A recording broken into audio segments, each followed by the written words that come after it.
আসসালামু আলাইকুম রহমতুল্লাহি ওয়া বারাকাতুহু।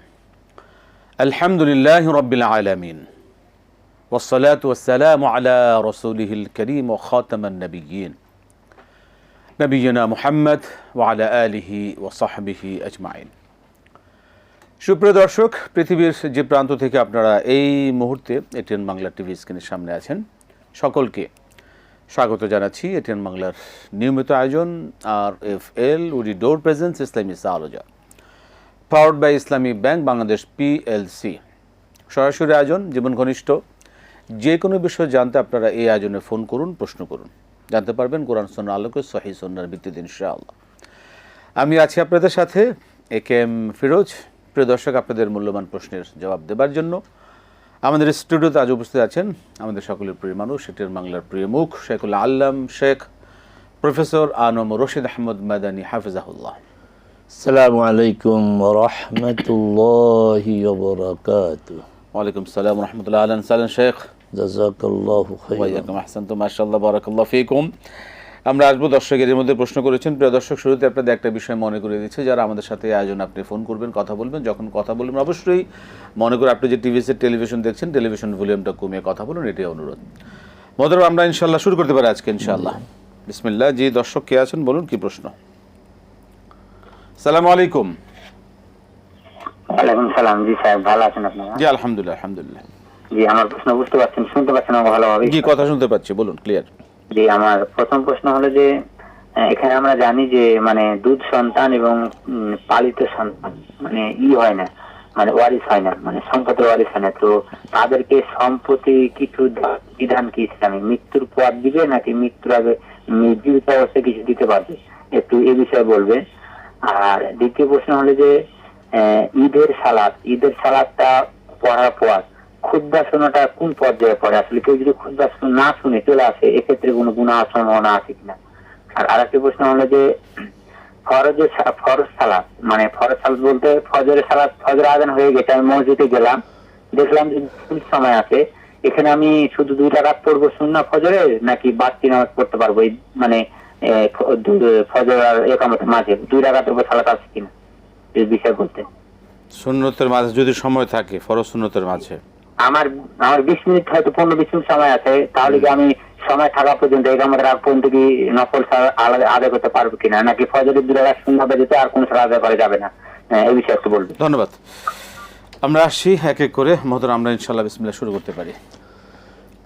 আল্লাহুম্মা লাকাল হামদু হামদাশ শাকিরিন ওয়া সাল্লি ওয়া সাল্লিম আলা রাসূলিকাল আমিন ওয়া আলিহি ওয়া সাহবিহি ওয়া মান তাবি'আহুম বিইহসানিন ইলা ইয়াউমিদ্দিন।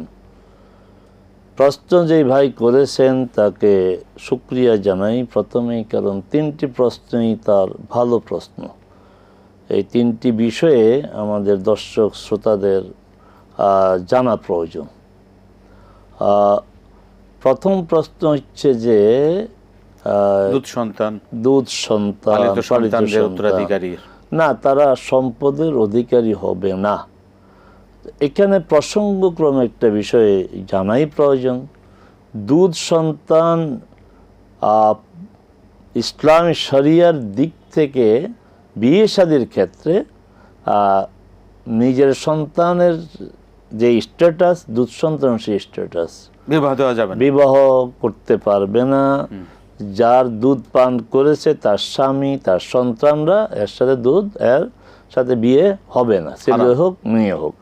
হ্যাঁ, এখানে আবার পর্দার বিধানও ওই আপন ভাই বোনের মতেই, তার সাথে পর্দা করা ফরজ নয়, মাহরাম, যেহেতু মাহরামের অন্তর্ভুক্ত, তবে সম্পদ পাবে না।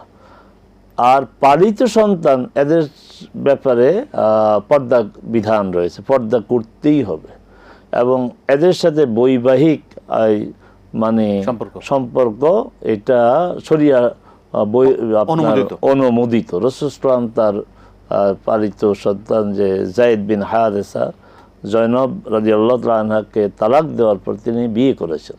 এবার আসেন সম্পদ কিভাবে দেওয়া যায়, তাদেরকে দিতে পারেন। সেটা হবে ওসিয়া, মৃত্যুর পূর্বে সম্পদের মালিক 1/3 পর্যন্ত ওসিয়ত করতে পারবে, এর বেশি না। ওসিয়তের ব্যাপারে মূলনীতি দুটি। একটি হচ্ছে ওসিয়ত অবশ্যই হবে 1/3 বা তার চেয়ে কম এক পরিমাণ। 2 নম্বর হচ্ছে ওসিয়ত করা যাবে যারা উত্তরাধিকার হিসাবে সম্পদ পাবে না, কেবলমাত্র তাদের জন্য। যারা উত্তরাধিকার হিসাবে সম্পদ পাবে তাদের জন্য না। আশা করি বিষয়টি পরিষ্কার হয়েছে। সেক্ষেত্রে যদি দান হিসাবে যদি না, দান না, ওসিয়া। ওসিয়া দিতে হবে। জি। দান দ্বিতীয় হিসেবে- প্রশ্ন ছিল দান হিসাবে করা যাবে জি, না। জুমার খুতবা, ঈদের খুতবা ঈদের সালাতের খুতবা খুবই গুরুত্বপূর্ণ বিষয়।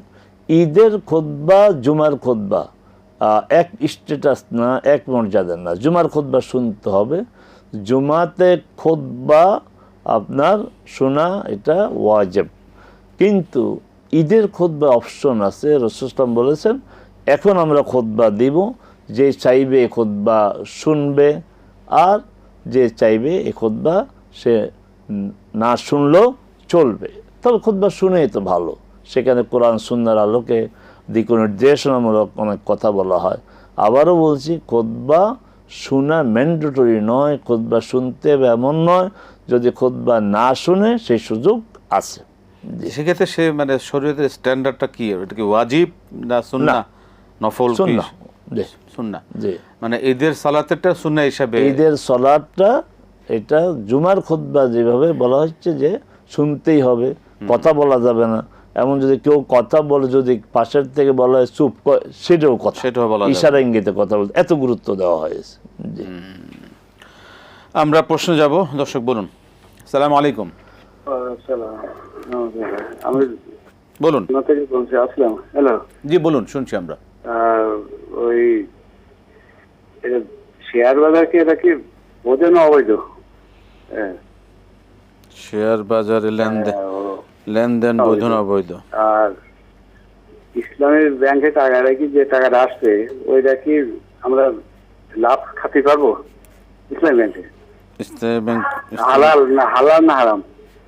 ইসলামী ব্যাংক, এই ব্যাংকের লাভ হালাল না হালাল? হ্যাঁ, হালাল না হারাম? বাজারও হালাল।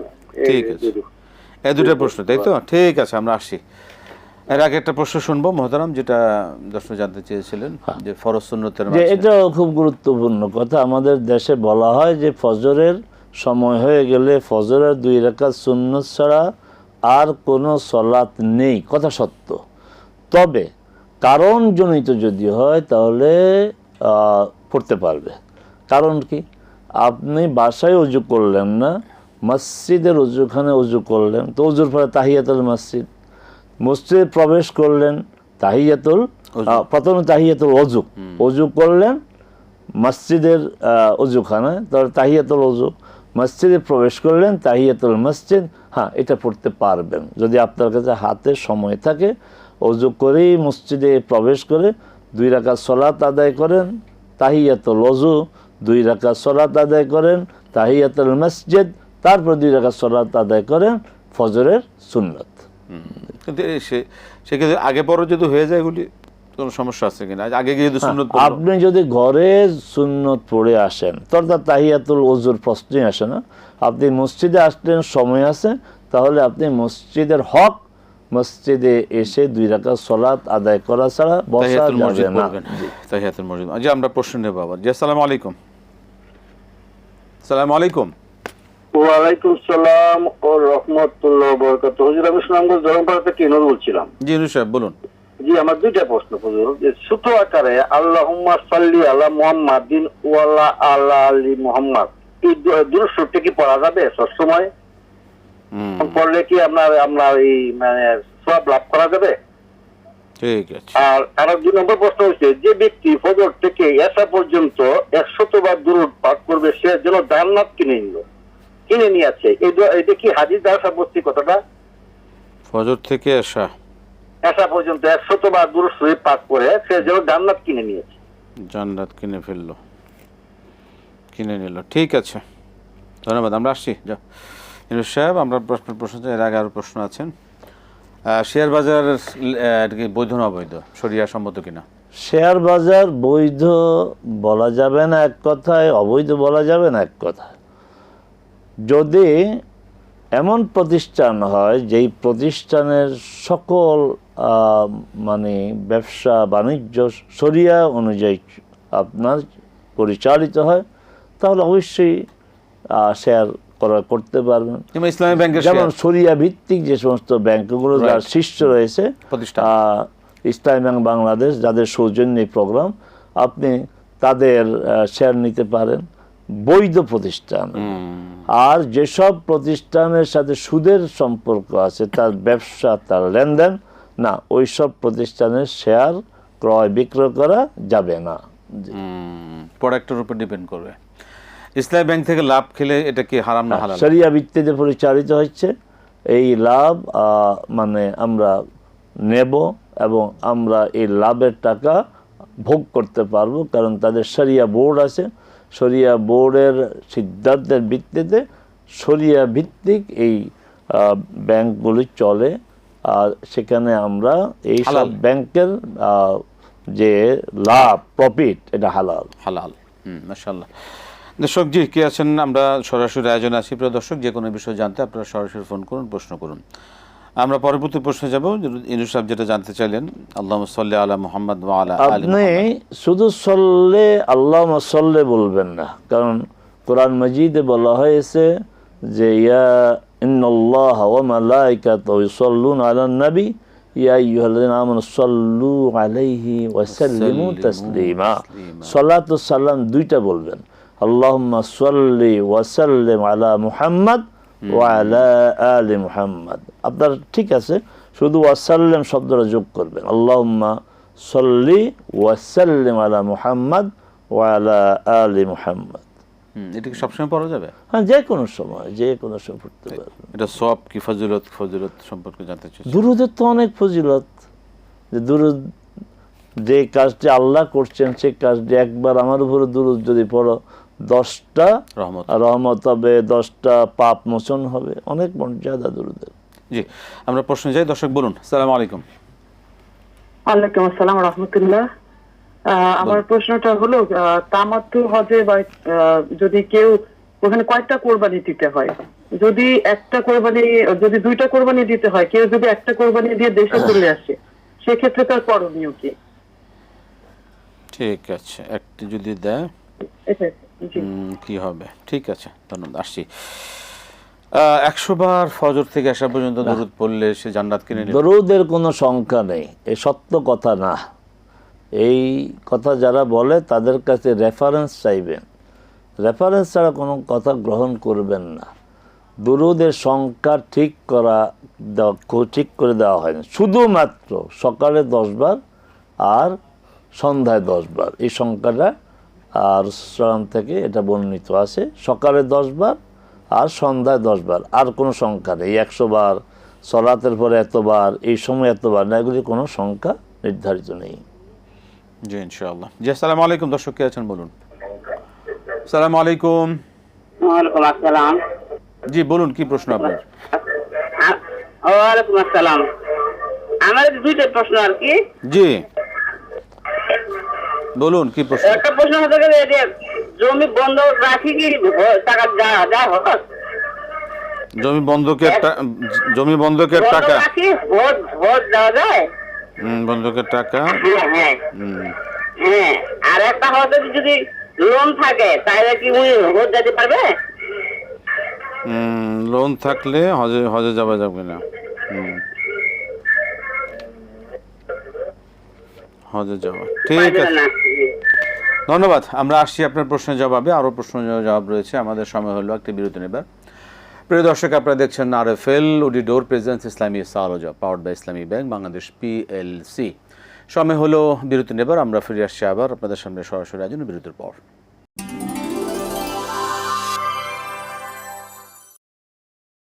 আসসালামু আলাইকুম ওয়া রাহমাতুল্লাহি ওয়া বারাকাতুহু। প্রিয় দর্শক, ফিরে এলাম বিরতির পর। RFL অডিডোর presence Islami সারোজা, powered by Islami bank Bangladesh PLC সরাসরি আয়োজন। আমরা প্রশ্ন শুনব। দর্শকের যেটা বিরতির আগে জানতে চেয়েছিলেন, তামাত্তু হজের জন্য কোরবানি কয়টি? যদি 2টি হয়, একটি যদি ওখানে দিয়ে আসে, আরেকটি কি করবেন?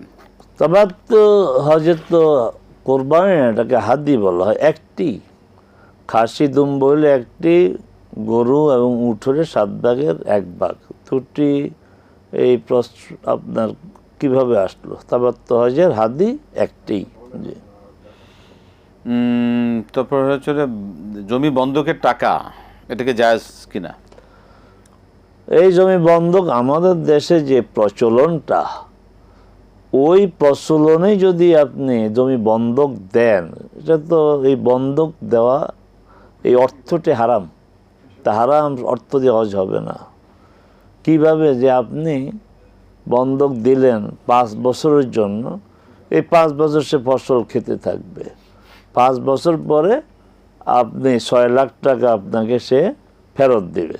তাহলে এই যে 5 বছর সে জমির যে এই ফসল সে ভোগ করলো, কিসের বিনিময়ে, কিসের ভিত্তিতে? এই টাকার ভিত্তিতে। এই বন্ধকের সিস্টেম জায়েজ নাই, হারাম। তার অর্থটা হারাম, আর হারাম অর্থ দিয়ে হজ হবে না, হবে না, হবে না। তাহলে করণীয় কি? বন্ধক দিবেন। আগে আমরা ছোটবেলা দেখেছি এই প্রতি বছরে একটা অংশ, আবারও বলছি উদাহরণ, 5 লাখ টাকা, যে 5 লাখ টাকা 5 বছরের জন্য প্রতি বছর একটা অংশ কাটা যাবে, কর্তন হবে, যে ওই ফসলের বিনিময়। যদি এইভাবে হয় এটা জায়েজ হবে। লোন করে হজ করা যাবে কিনা? লোন করে হজ করবেন কেন? লোন থাকা অবস্থা বা লোন করে, আপনি লোন আগে পরিশোধ করেন। কারণ লোন তো বান্দার হক, লোন পরিশোধ করেন। তবে লোনের বিষয় বুঝতে হবে, লোনটা কি আপনার প্রয়োজন না জীবনকে সাজানো? আমাদের দেশে 2টা লোন আছে। একটা যে ঠেকায় পড়ে লোন নেওয়া, মেয়ের বিয়ে দিতে হবে, ছেলে বিদেশ যাবে, এই হচ্ছে ঠেকার লোন। আর একটা হচ্ছে আমার জীবনকে সাজানো, আমার বড় ব্যবসায়ী, আমি ইন্ডাস্ট্রির মালিক, আমি ব্যাংক থেকে লোন নেই, দেই বা না দেই, আমার ব্যবসা চলছে না, এই ধরনের লোনে আপনার হজ করতে হবে। আর প্রয়োজনে যে লোন, সেই লোন পরিশোধের আগে আপনি হজে যাবেন না, আগে লোন পরিশোধ করেন। যদি লোন করে হজের জন্য যদি লোন করে, এটা কি জায়েজ হবে না? হজের জন্য লোন করা যাবে না। জি, আমরা প্রশ্ন নেব। দর্শক বলুন। আসসালামু আলাইকুম। ওয়ালাইকুম সালাম। জি বলুন। দিনাজপুর পার্বতীপুর থেকে বলতেছি। বলুন। হ্যাঁ, আমি জানতে চাচ্ছি কি কেবল টিভি নেটওয়ার্ক বা ডিসপ্লেনের যে ব্যবসাটা, এটা কতটুকু হারাম না হালাল, এতটুকু আমি জানতে চাচ্ছি। আমি এই ব্যবসার সঙ্গে সংযুক্ত, তো আমি আমার এলাকায় আমি এটা সাপ্লাই করি, একটু জানালে ভালো হইতো। ঠিক আছে, আমরা শুনবো। ধন্যবাদ। মোহতারাম, কেবল ডিশ ব্যবসা আর কি। এই ডিশ ব্যবসা, কেবল ব্যবসা, আমি হালাল হারাম কোনোটাই বলবো না। বলবো যে আপনি আলহামদুলিল্লাহ, আপনার কথায় বোঝা গেছে আপনার মধ্যে স্মার্টনেস আছে, আপনি আরেকটা ব্যবসা খোঁজেন, এটা বাদ দিতে পারলে ভালো। জি, ঠিক আছে। যে দর্শক, আমরা সরাসরি আয়োজনে আছি জীবন ঘনিষ্ঠ যে কোনো বিষয় জানতে। আমরা আপনার প্রশ্ন শুনবো, জবাবও শুনবো, কোরআন সুন্নাহ আল্লাহ সুন্নাহর ভিত্তিতে। মোহতারাম, আসলে যে ডিশ ব্যবসা, তো এর সাথে তো অনেক ভালো বিষয় আছে, এর সাথে অনেক বিভিন্ন বিষয় আছে। যদি নিয়ত ভালো থাকে, যে মানুষ সংবাদ শুনবে, আমাদের প্রোগ্রামগুলো তো যাচ্ছে ডিশের মাধ্যমে, এখানে নিয়ত ডিশ কেবলের মাধ্যমে। এখানে নিয়ত ভালোর তো কোনো সুযোগ নাই, যে সেখানে ভালো কতটা ভালোর চেয়ে তো এই যে নাটক, সিনেমা, অশ্লীল আপনার গান ইত্যাদি ইত্যাদি তো ভরা। তো সেখানে যদি আমি এটাকে ফতোয়ার ভাষায় বলি নাই, হারাম বলি নাই, হালাল বলি নাই, জায়েজ বলছি, যে তিনি আরেকটা ব্যবসা খুঁজে নেওয়াই ভালো। জি, আমরা প্রশ্ন নিচ্ছি। আমার আর কি দায়িত্ব আছে? জি জি, আসসালামু আলাইকুম। বলুন, কি প্রশ্ন আমাকে বলুন। আমার ছেলে মেয়ে বউ নামাজ পড়ে না। আচ্ছা আচ্ছা, ছেলে পড়ে না, মেয়ে পড়ে না, বউ পড়ে না? না, আমি নামাজ পড়ি। ছেলে মেয়ে বউ পড়ে না। আচ্ছা, শুধু আপনি একাই পড়তেছেন, নামাজ পড়ে না। আচ্ছা, সেই ক্ষেত্রে আপনার কি করণীয় নাকি? হ্যাঁ হ্যাঁ, সেক্ষেত্রে আপনি আপনার কি করণীয় এটা জানতে চাচ্ছেন? আমি বলি না পড়তে, কিন্তু আমরা কি করণীয় আছে, কি করেন আপনি বলেন, এরপরও কোনো কাজ হইতেছে না। ঠিক আছে, আমরা যে সমাধান শুনবো। ধন্যবাদ। শুনুন মোহতারাম, আমরা অনুরোধ করবো আপনারা যারা প্রশ্ন করেন, প্রশ্ন রিপিট করার কোনো প্রয়োজন নাই। একবার বলেন তো আমরা বুঝেছি, কয়েকবার আপনার 3বার 4বার রিপিট করা হয় একই ভাষায়, দরকার নেই। আমরা বুঝে ফেলছি আপনি খুব বিপদে আছেন। আপনি সালাত আদায় করেন, ছেলেও পড়ে না, মেয়েও পড়ে না, আপনার স্ত্রীও পড়ে না। ছেলে বিয়ে করলে সেই বউ পড়বে কিনা সন্দেহ আছে, মেয়ে বিয়ে দিলে জামাই পড়বে কিনা সন্দেহ আছে। তো এই দায়টা কার? দায়টা তো আপনার, কারণ আপনাকে তো রসুল বলেছে 7 বছর বয়সে তাদেরকে সালাতে অভ্যস্ত করো, আর 10 বছর হলে তাদেরকে শাসন করো। আপনি যে 7 বছর থেকে এই প্রশিক্ষণটা দিতেন, তাহলে এখন আপনার আফসোস করতে হতো না। করণীয় কি? আপনি নিজে সালাত আদায় করেন, আপনি নিশ্চয় ভিতরের সালাত আদায় করেন। ভিতরের সালাতের শেষ রাকাতে আপনি একটা দোয়া পড়েন, সে দোয়ায় কুনুত বলে এটাকে। দোয়ায় কুনুতের এই দোয়ায় কুনুতের অর্থটা আমরা জানি না। দোয়া করতে হচ্ছে আনুগত্যের ঘোষণাপত্র আল্লাহর সাথে।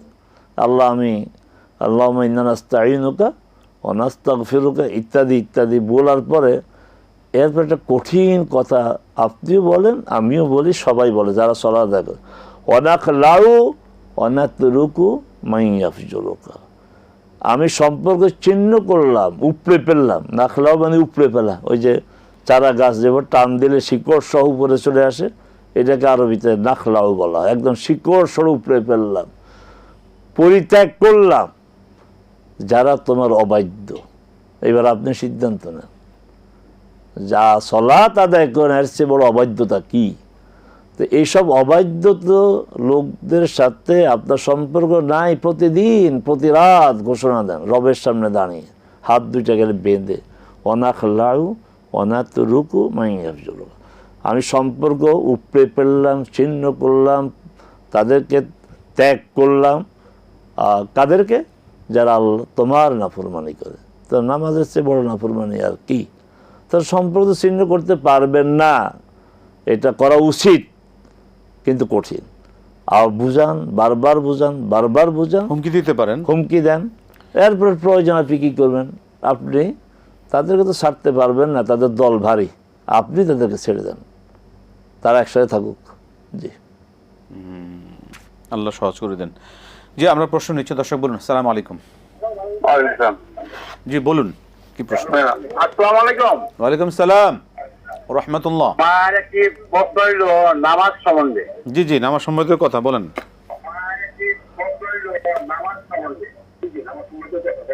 আচ্ছা, জি জি, আপনি আমরা যে নামাজ পড়ি, হ্যাঁ মনে করেন অজু করে গেলাম, পাঞ্জাবি পলিশ করলাম, এটা নামাইলাম না, পাঞ্জাবির উদম করে বুদাম লাগাইলাম না, কিনা টান করে পশ্চিম দিকে দাঁড়ায় নামাজ পড়লাম, এইটা কি ঠিক নাকি এই না মাথা নত কইরা সেজদার দিকে, সেজদার জায়গায় আমার নজর থাকবে?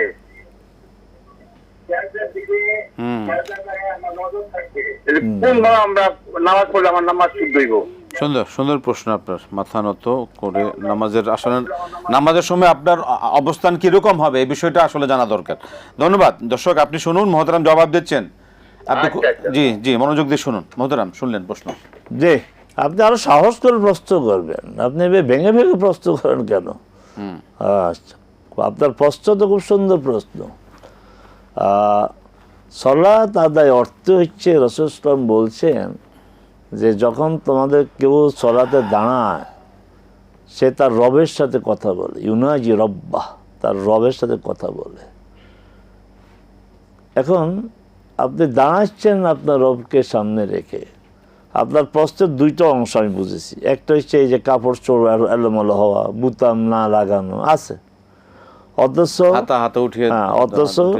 আল্লাহ সুবহানাহু ওয়া তাআলা বলেছেন খুযু যিনাতাকুম ইনদা কুল্লি মসজিদ।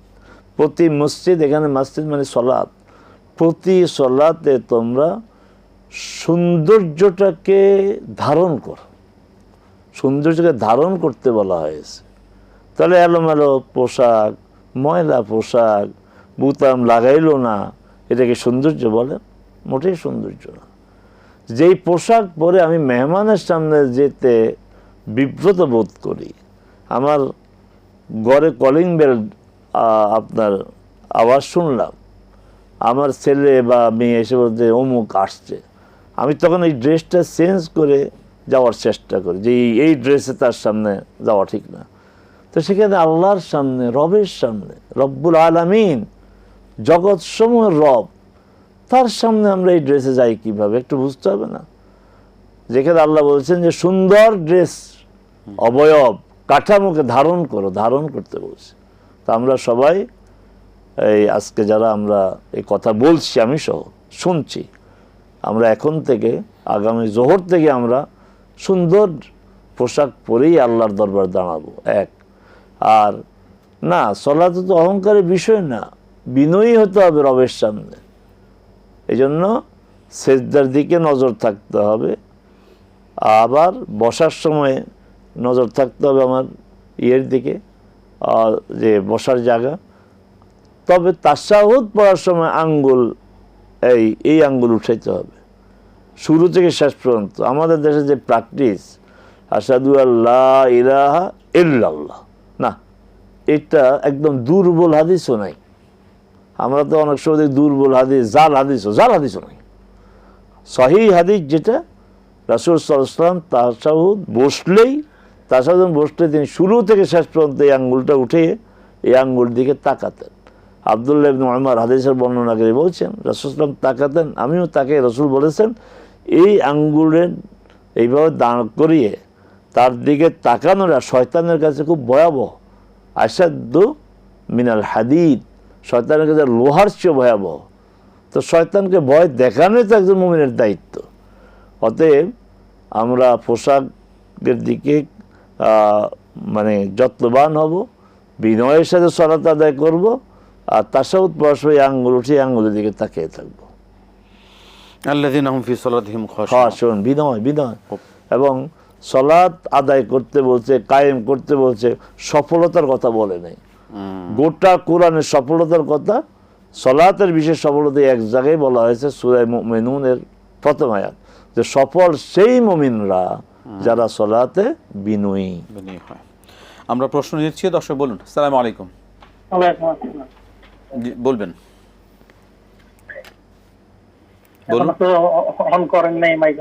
বলুন কি প্রশ্ন আপনার? হ্যালো, জি বলুন, আমরা শুনছি আপনার প্রশ্ন। আসসালামু আলাইকুম। ওয়ালাইকুম সালাম ওয়া রাহমাতুল্লাহ। আচ্ছা, আমার প্রথম প্রশ্ন, আমি বলছি দক্ষিণখান ঢাকা থেকে, শামসুল আলম। জি শামসুল আলম সাহেব বলুন। আমার প্রথম প্রশ্ন, একজন আলেম বললেন যে আমি বহুদিন যাবত ঘাটাঘাটি করতেছি কোরবানি সম্বন্ধে। আমাদের দেশে যে 7 জন, 7 ভাগ, জি 7 ভাগ, আর পরে 7 ভাগে যে কোরবানিটা আমরা দেই 7 অংশে, 7 পরিবার থেকে, সেই হাদিসটা নাকি উনি পায় নাই। বললো আমি বহু ঘাটছি। আচ্ছা, আর উনি বললো যে একই পরিবার থেকে 7 জনের পক্ষ থেকে দেয়া যাবে, কিন্তু 7 পরিবার থেকে এই হাদিসটা আমি পাইনি, যে 7 জনে অংশীদার হয়ে একটা কোরবানি, এটা আমি পাইনি। জি দ্বিতীয় প্রশ্ন। আর দ্বিতীয় প্রশ্ন হচ্ছে, এই অনুষ্ঠানে আমি শুনছি যে জুমা মসজিদে প্রবেশ করলে প্রথমে 2 রাকাত নামাজ পড়ে বসে পড়তে হয়, কিন্তু এখানে মসজিদে যখন খুতবা শুরু হয় তখন লাল বাতি জ্বালায় দেয়। আমি এই কোশ্চেনটা করছিলাম যে আপনাদের ভিতর তো ভাই মতভেদ, আমরা কোনটা মানব? এক গ্রুপ বলতেছে মসজিদে ঢুকলে আগে 2 রাকাত নামাজ পড়ে তারপরে বসবে। এখন আপনারা আবার মসজিদে খুতবার সময় নামাজ পড়তে দেন না, লাল বাতি জ্বালায় রাখে। সেই গ্রুপটা বললো যে খুতবা শোনা হচ্ছে ওয়াজিব, আর 2 রাকাত নামাজ পড়া হচ্ছে সুন্নাত, অতএব আপনাকে খুতবাই শুনতে হবে। খুব ভালো প্রশ্ন, আমরা আপনার প্রশ্নের জবাব শুনবো একটা বিরতির পরে ইনশাআল্লাহ। ধন্যবাদ আপনাকে। জি জি অনেক ধন্যবাদ। মোহতারাম, আমরা একটা বিরতি নিয়ে আসছি ইনশাআল্লাহ। প্রিয় দর্শক, আপনারা দেখছেন RFL woody door presence Islami সাওয়ালজা, powered by Islami bank Bangladesh PLC। সময় হলো বিরতি নেবার, বিরতির পর আবার ফিরে আসছি ইনশাআল্লাহ।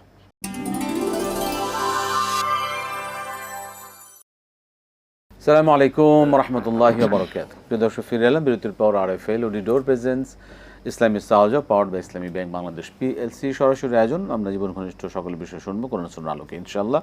সহিহ সুন্নাহর ভিত্তিতে দর্শক প্রশ্ন করবেন, আমরা বিরতির আগের প্রশ্নগুলো জবাব শুনি। মোহতারাম, যেটা হচ্ছে যে এটা তো শুনলাম কোরবানির 7 ভাগ কোন এক ইমাম এটা খুঁজে পাননি। যিনি বলেছেন কোরবানির 7 ভাগ পান নাই, বিনয়ের সাথে বলবো যে না, কোরবানিতে 7টা অংশ দেওয়া যায়, সেটা পরিবারের পক্ষ থেকে না। তিনি বুঝতে হয়তো ভুল করেছেন। পরিবারের পক্ষ থেকে একটা হবে, সেটা খাসি, দুম্বা যাই হোক না কেন, গরু যাই হোক না কেন, তবে গরু এবং উটে 7 ভাগ দেওয়া যাবে। 7 ভাগের পক্ষ থেকে, 7 জনের পক্ষ থেকে সেটা হবে, এটা পরিবারের পক্ষ থেকে না। তিনি হয়তো এটা বুঝতে ভুল করেছেন।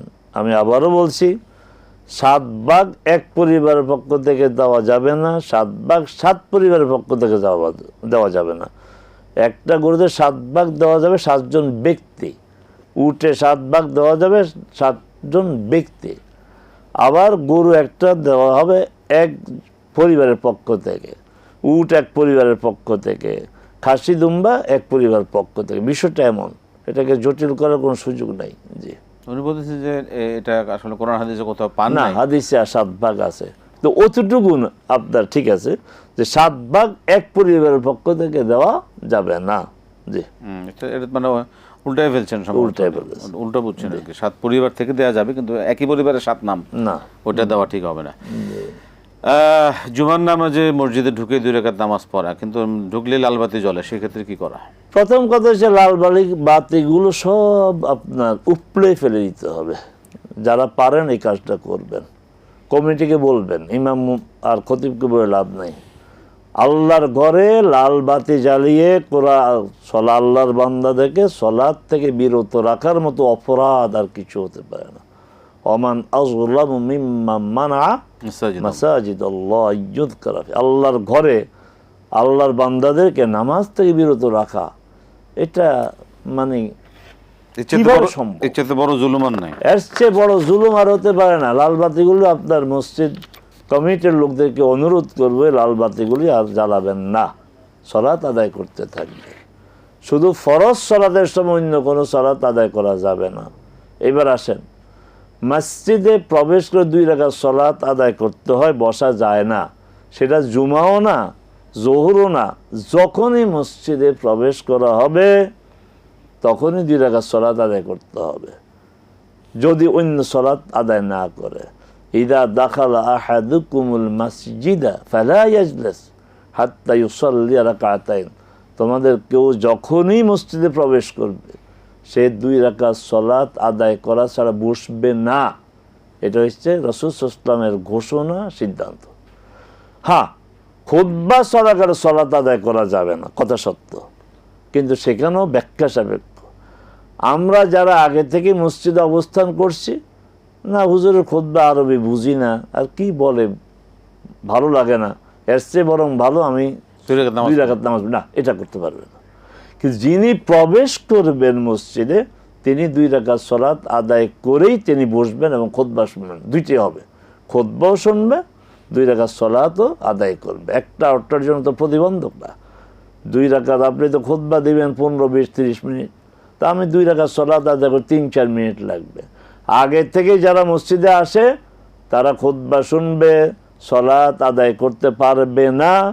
যিনি প্রবেশ করবেন তিনি 2 রাকাত, এবং রাসূল সাল্লাল্লাহু আলাইহি ওয়াসাল্লাম বলেছেন সংক্ষেপে পড়ার জন্য, একদম লম্বা না, সংক্ষেপে 2 রাকাত সালাত আদায় করে তিনি বসবেন এবং খুতবা শুনবেন। আর লাল বাতি জ্বালানো হারাম, সুস্পষ্ট হারাম। আল্লাহর ঘরে লাল বাতি জ্বলবে না। মানে খুতবা চলাকালীন অবস্থায় কেউ যদি প্রবেশ করেন তখন তিনি 2 রাকাত সালাত আদায় করে ওদেরকে এরপর তিনি খুতবা শুনবেন। তার 2টা হাদিসের উপর আমল হলো, রাইট, যে তখন মসজিদে প্রবেশ করে 2 রাকাত সালাত ছাড়া বসা যাবে না, আমল হলো। আবার খুতবাও শুনবেন তিনি। মোহতারাম, আমরা আজকে আর সময় পাচ্ছি না, আপনাকে অসংখ্য ধন্যবাদ। জাযাকাল্লাহু খাইর, বারাকাল্লাহু ফিক, মাশাআল্লাহ। প্রিয় দর্শক, শুনছিলাম আপনাদের মূল্যবান প্রশ্নগুলো, যার কোরআন সুন্নাহর ব্যাখ্যাগুলো আমরা শুনলাম। আলহামদুলিল্লাহ, এভাবে আমরা জানবো, মানবো। আল্লাহ সুবহানাহু ওয়া তাআলা আমাদের কবুল করুন। যা জানছি তার জন্য আমরা আমাদের জীবনে বাস্তবায়ন করতে পারি, তা পালন করা আমাদের জন্য সহজ করে দেন। আজকে শেষ করতে হচ্ছে, বিদায় নিচ্ছি। আসসালামু আলাইকুম ওয়া রাহমাতুল্লাহি ওয়া বারাকাতুহু।